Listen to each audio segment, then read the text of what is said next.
はい、こんばんは。今日もおすすめのソーセージ。11ペでキャンプです。あ、ピザだ。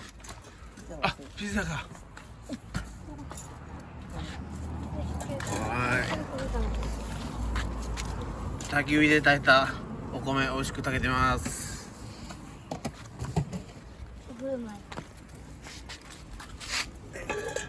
はい、ピザちゃんも焼けてるのよ。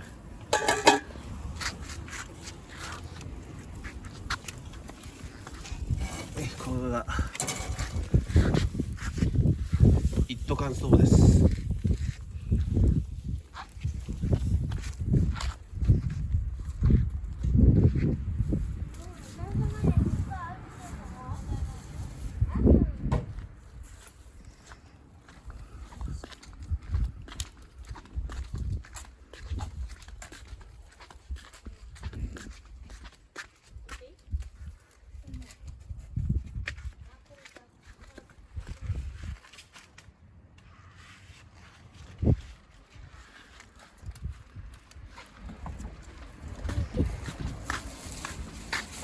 下にあるから取って。